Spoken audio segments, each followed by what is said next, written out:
Good morning. I'm Sheriff Glenn Hamilton, elected Sheriff of Sierra County, spelling Glennhamilton. I'm joined by Sheriff's Investigator Robert Montoya, Robertmontoya. Thank you for being here this morning. We called this press conference to get some information out pertaining to an incident that had been reported to us on November 20th from the Hot Springs High School regarding an assault that had taken place on one of the team players prior to practice or football practice in the locker room. You said November 20th? I'm sorry, October. Okay. Let me get that straight. October 20th. I've been about a month ahead all year long, so my apology. So in brief, on October 19th, prior to one of the football practices, an incident had occurred in the Hot Springs High School football locker room involving 5 of the players and 1 victim.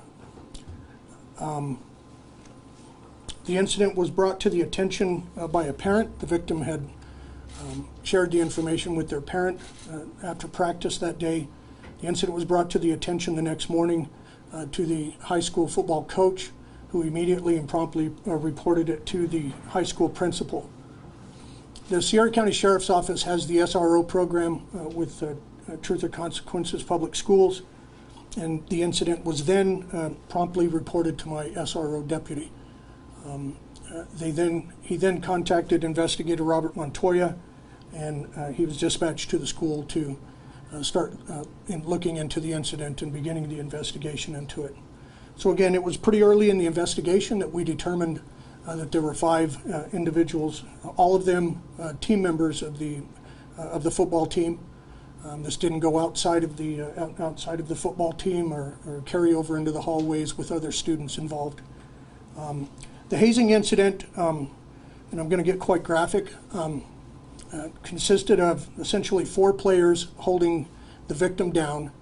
1 by the legs, 1 who laid across his body, the other 2 who held a right arm and a left arm, and the 5th individual then put his unclothed buttocks and genitalia on the victim's face. We again began interviews with those involved. We also brought additional team members in and interviewed those individuals to determine if we had additional victims or if we had witnesses to the incident. The school had to take prompt action. I support the school's action. I think that their actions were definitely warranted as it pertained to ensuring that those students that are at school are safeguarded. But our investigation now has taken us to a new level of it, where we were actually able to find videotape evidence of the incident. Also, since the incident has occurred, we have had 2 additional victims with their parents come forward reporting that there were previous incidents that had occurred after some of their sporting events with 2 of the individuals who have been identified as alleged to have been participating in the initial incident. So we are still in the process of collecting some of that information to corroborate some of those allegations and reports. But the purpose for bringing this out this morning, again, there has been a lot of misinformation. There's just, in some cases, been no information whatsoever. So I wanted to bring the residents of Sierra County, those parents who may be concerned about whether they need to continue to send their kids to school. I can tell you that, again, as this investigation has progressed, we have not found any indication, any evidence, or anything that would lead us to believe that coaching staff or any of the high school staff were in fact complicit with this, or that they had any knowledge of this going on. I did invite the members of the TRC school administration to participate in this morning. and on the advice of counsel, they decided to go ahead and opt out. So, but again, I can tell you that we are working closely with school administrative staff, school administrative officials, including the elected TRC school board members, to ensure that they have all of the information necessary to ensure that any administrative actions that they have to take are in fact are educated actions and that they exactly have all of the information that they need. I will open the floor to any questions that anyone may have. Kathleen, go ahead. What did the school do? What action did it take?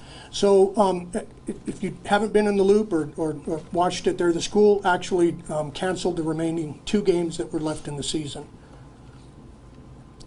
And I believe that that the high school football coach has voluntarily resigned as a result of it. And what about the kids? Were they suspended? I can't speak to any suspensions at this point. Again, we didn't have any role in the school's decision on whether the children were suspended, or I would assume that there were probably some type of action like that. But again, I can't speak definitively to that. So for the students involved, you said that there's 5 of them. Are they all minors? Are they all? Can you say anything about? We know when there are minors involved, there's a higher degree of protection. But are these 5 students all under the age of 18? So 4 of the students are under the age of 18. 1 is 18 years of age. Will your office be releasing his or her identification? As soon as we have consulted with the district attorney's office to determine what, if any, type of charges would be filed. Obviously, until such time as we can't release the identities, but we are working closely with the district attorney's office as well. As soon as we've got all of our information together pertaining to the investigation, we're prepared to consult with them. It sounds like the investigation's still ongoing, and we're not sort of done with the investigation process. Do you have any timeline on? Sounds like you're here to set the record straight and to kind of give the correct information to the community here. So where are we at in terms of the totality of the investigation? So we have a couple of more items that we are currently video surveillance footage that the high school is in possession of. That we need to review that in order to determine, there's a camera outside of the locker room. Once we get that footage, and we're going to be able to better determine who was in the locker room during the time, and we'll be able to determine if there's any follow-up interviews that need to be conducted as a result of that. Again, we are probably looking towards the end of this week, where we will be consulting with our local district attorney, and we'll be making determination on charges. Tom?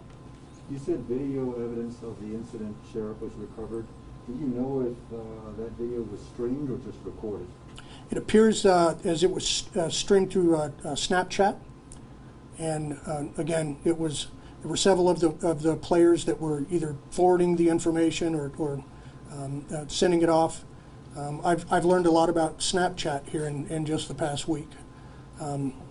Some disturbing information about Snapchat. When you first open that video, it becomes deleted material on your phone. So, but we were actually able to locate a student that had it on their device, and we were able to recover that information. What kind of charges are these 5 individuals looking at, and is the 18-year-old kind of facing stricter charges? So the 18-year-old is probably facing the most severe charges at this point.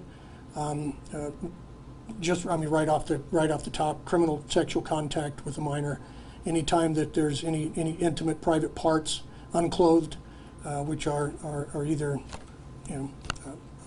exposed or fondled, could potentially bring a charge of criminal sexual contact with a minor. Was the 18-year-old the one who placed his genitalia on the kid? That's what the video reveals at this point, yes, sir.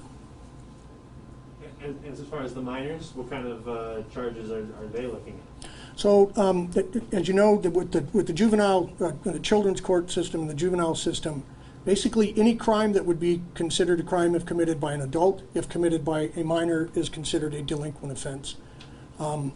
False imprisonment, just the act of holding an individual down, restraining them and keeping them from getting up and doing what they, moving around freely. It would definitely, or could potentially result in a charge of false imprisonment, but would be reported to the juvenile authorities as in the form of a referral as just a delinquent act. What can you say to the community at large here? We know these are young people that perhaps have made some bad choices here, and I know there's probably a lot of hurt feelings. Football is a big community game. We got a lot of players, I'm assuming, on this team that had no role in this. What is your message to the parents and the kids that were close to this thing, impacted it? I don't know. What is your message to them about as you move forward in your role here as sheriff? Be patient in the process. Rest assured that we are seeking justice, not only for the victim, but for any future activities that this may have. I was talking with some school officials the other day, and I said, it's incredible with all of the anti-bullying type material that's out there. I mean, training after training after training, program after program that we put there. I just learned this morning that October is National Anti-Bullying Month.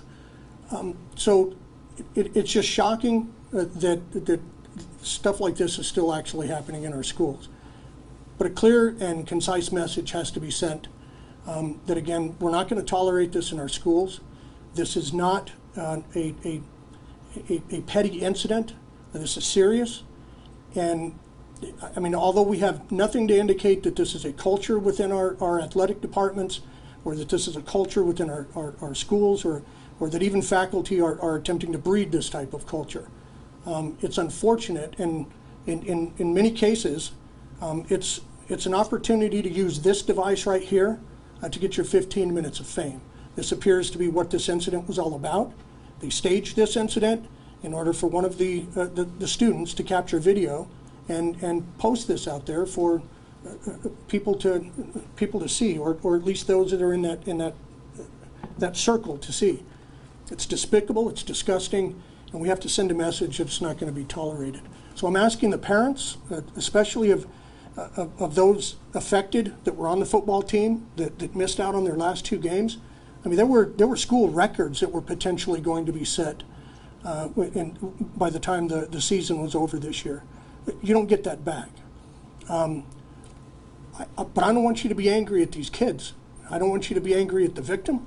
I surely don't want you to be angry at school administration and school staff.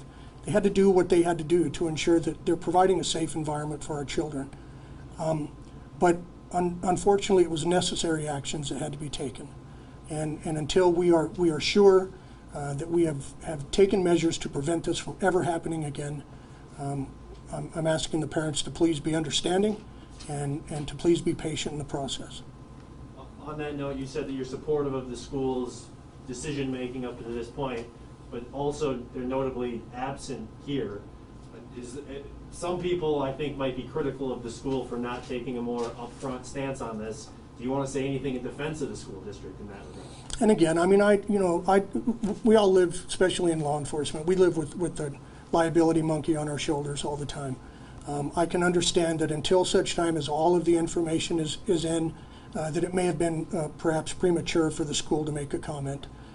So I'll defend their stance in that.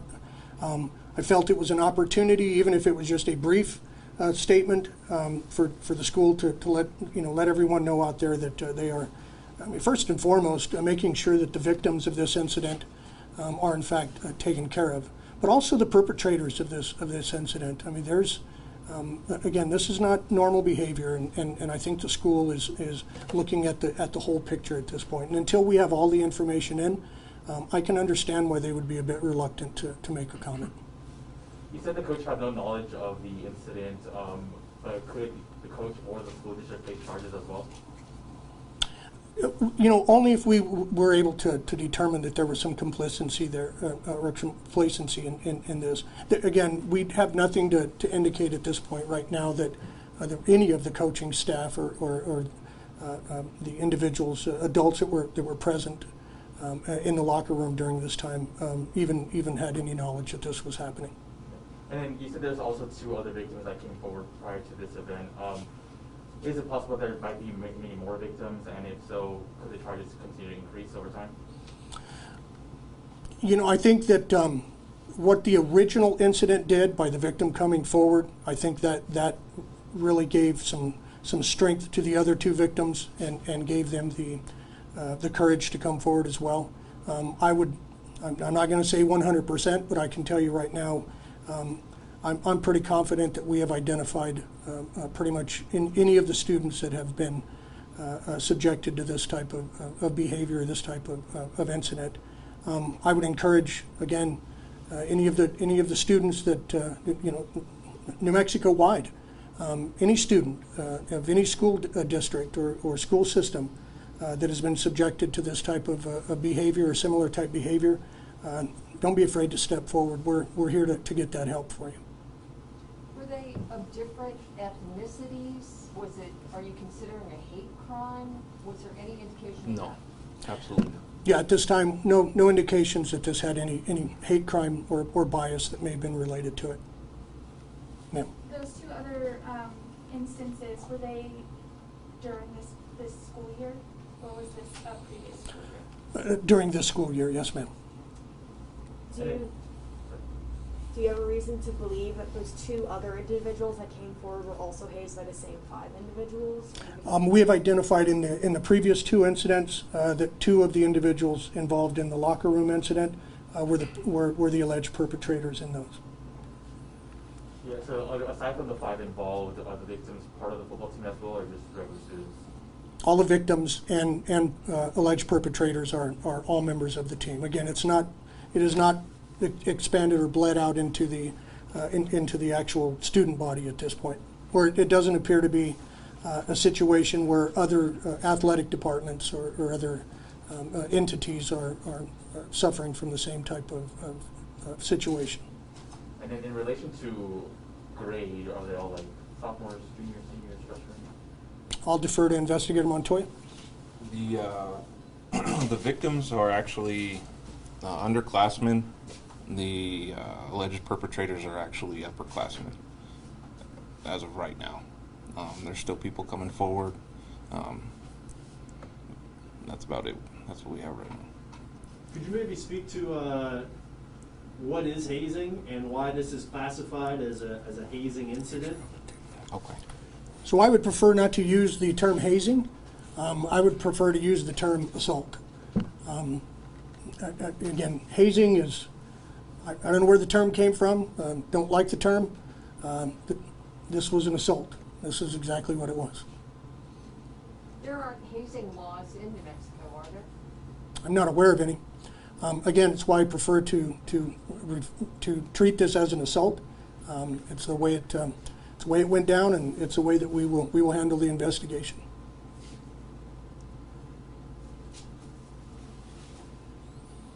All right. Thank you, Sheriff. Thank you all for being here today. And again, we'll keep you posted as things develop.